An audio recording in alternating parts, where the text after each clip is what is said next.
À chaque cours, chaque îlot a cette fiche posée sur sa table.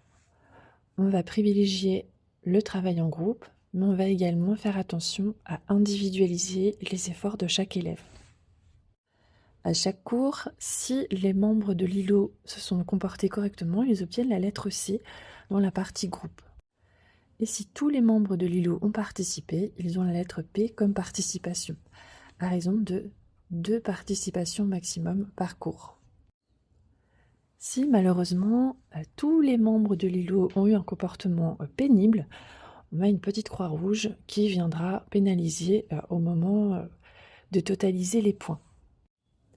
De façon individuelle maintenant, chaque élève se voit attribuer une lettre en fonction de ce comportement négatif. Alors par exemple, on voit que Tania a bavardé, donc elle a un B. Sofiane n'a pas fait son travail, il a un T.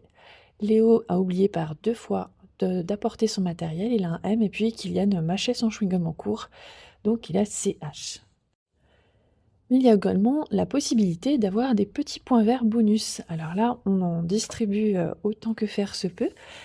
Alors soit ils sont gagnés lors de petites questions bonus posées à toute la classe, par exemple donner le temps d'un verbe, repérer une figure de style.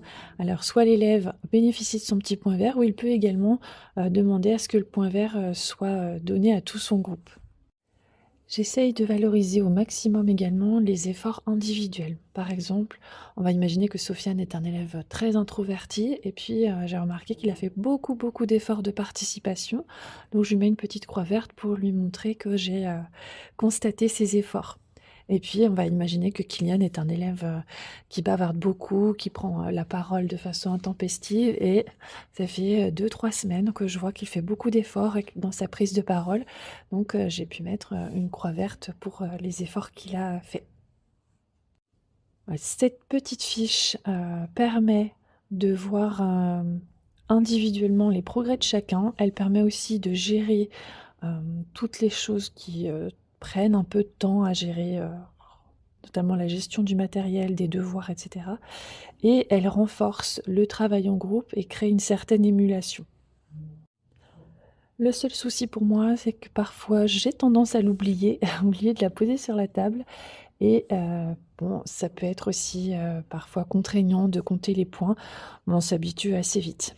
Alors pour le comptage de points, dès qu'il y a un élève qui a obtenu 20 points, on va tout arrêter et faire les comptes pour chacun. Alors moi, ce que je fais, c'est que je propose une petite récompense aux 2 premiers ou au premier qui a obtenu la note de 20. Pour compter les points, c'est très simple, on va additionner tous les points que le groupe a obtenus en sachant que une lettre égale 1 point.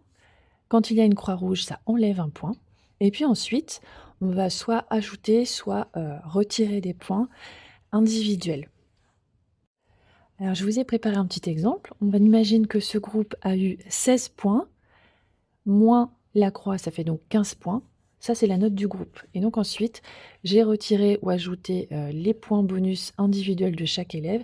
Et donc on se rend compte que même si tout le groupe a eu 15 points, eh bien par exemple Tania, elle a 14, Sofiane a 15, Léo a 12 et Kylian a 18. Donc au sein d'un même groupe, même si les efforts sont collectifs, il y a aussi la part individuelle qui est prise et qui valorise les efforts de chacun.